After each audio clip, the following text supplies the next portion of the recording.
In the name of the Father and of the Son and of the Holy Spirit. Today with you I want to meditate on the virtue of obedience. The virtue that has characterized the whole life of Maria Giuseppina Norcia.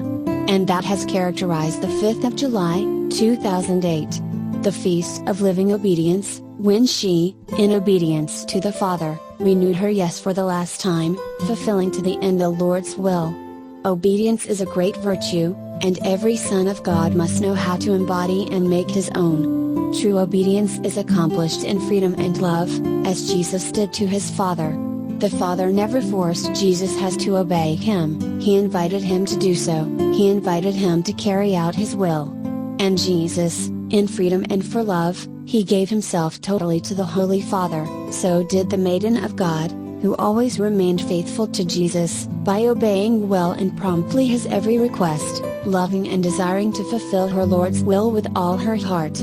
She never disobeyed the Lord, not even when certain men would have wanted to force her to deny, in the name of God, what God himself had asked her to announce to the whole world.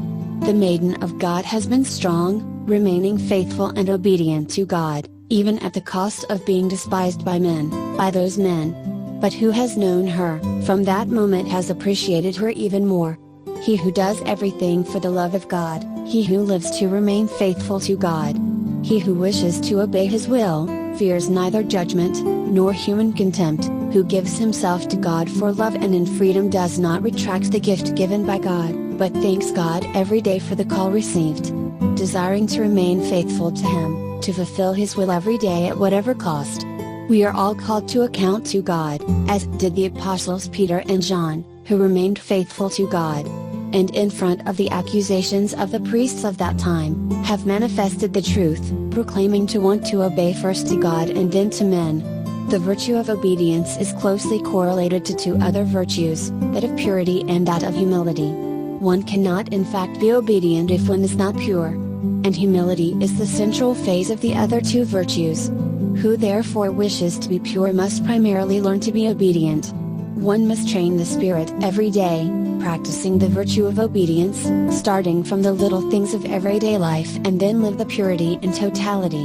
He who instead of obeying to God, prefers to obey one's own eye, prefers to listen to his ego, is unlikely to be pure and he'll hardly be able to be humble.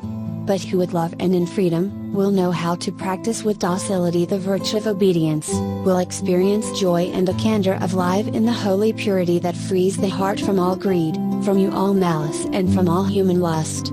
This is the example given to us by Mary Most Holy.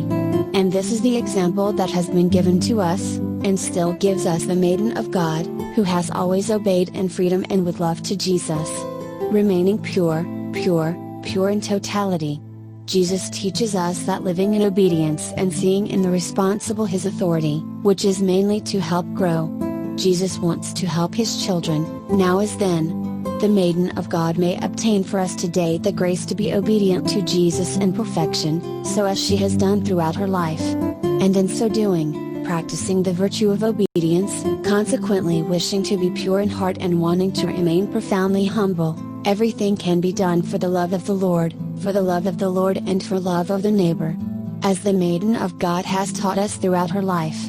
In the name of the Father and of the Son and of the Holy Spirit.